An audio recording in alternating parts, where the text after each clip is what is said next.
পায়েসের মধ্যে কেন কাঁচা মরিচ দিলি না? পায়েসে কাঁচা মরিচ দেবো কি লাগা? শালি চিন্তা করছ ওই মিষ্টির মধ্যে তুমি ঝাল লাগাই ওইটা কোনদিন খাইয়া স্বাদ পাওয়া যাবে? খরচ নিয়ে নিল না। এই দোষে তো তুই আমার কথা শুনবি না। আমরা লাইভে দেখছেন কারেন্ট এতবার যাইতে, না না কারেন্টটা কেন যায়? আচ্ছা দেশ উন্নতি হওয়ার পরে এত উন্নতি হওয়ার পরে একটা উন্নতি হওয়ার পরে আঙ্গরে বুঝাইছে সোনার বাংলা হইব। অনেক সোনার বাংলা দেখতে পাচ্ছেন, ঘরের বউ দুয়ারের কোনাত বই হইছে উষ্টা। হ্যালো এই মাগো হ্যাঁ এও এ ফেরি বাড়ি কমবে হ্যাঁ ফেরি বাড়ি কমবে মাই ভাই টাঙ্গাই টাঙ্গাইলের মাইয়ে তোর দ্বারা এসে বেগম দ্বারা খানকির ভয় এ লইছি মাগো লই আইছো তুই যদি বাড়ি আও তা তোর বোন আমি পুতার যে শেষ আমি যদি না শেষ দিতে আমি হসুনিকদের জন্ম দিই না কি টাঙ্গাইলে মাইয়ে হাই তোর দ্বারা কেমন দ্বারা আইছে তোর দ্বারা আয় কেমন দ্বারা তুই এক মানে চাইরেন গুল্লে ফেরা তুই চাইরেন গুল্লে ফেরা তোর দ্বারা কেমন দ্বারা আয় মাগো তুই পাও দিছিস দলে কোনো টাকা দেবে না তুই কেমন দ্বারা টাঙ্গাইলে মাইয়ে হাই তোর দ্বারা আয় তুই বালপা পোয়া পান হেয়ে রয়েছে বজলু আজ গো বজলু আমার মায়ের বিয়ে দেখতে হেই বজলু তাক বিয়ে হরে না তুই বিয়ে চাই তুই মুখ যে খো খানকির খো তুই বাড়ি আস তুই লাশ হইলেও পারা তুই থাকলেও পারো দুলেছে আবার দাদু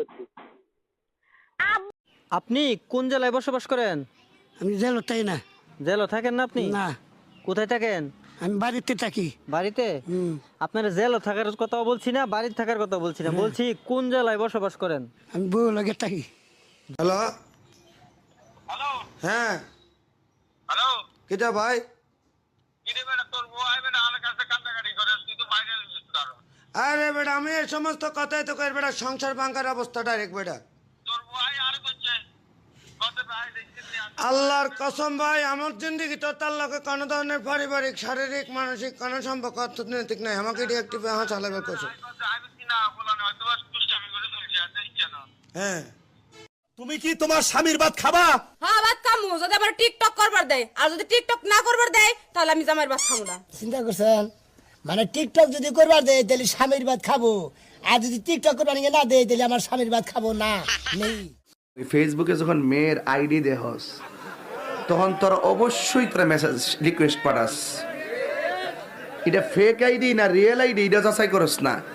পরে আবার এটা ওই হেমাদ আবার এটা অ্যাকসেপ্ট করে, মজা লইবার লাগে। ঠিক আছে, হেমাদা কেডা হিডা হিডা কেডা হিডা হিডা আবার অ্যাকসেপ্ট করে, অ্যাকসেপ্ট কইরা পরে আবার তে মেসেজ পাঠা, হাই ভালো মেয়ে হইলে কইবা আমি নাই, আর যে বালা না হ তাইলে কইবা কে বলছেন, কে বলছেন? আমি মানিক বলছি। আপনি কে? আমি সুইটি বলছি। এই যে একটা প্যাচ লাগলো প্রথম দিন, দ্বিতীয় দিন আসলে সুইটি কিনা অডিওতে একটা কল দেই। বাস্তব কথা বলছি, তোর ভিতরে কথা বলতেছি। আমি মানুষের মনের মাধুরীতে মিশে কথা বলি, ঠিক কিনা বল? আমি তোরা রক জানি না।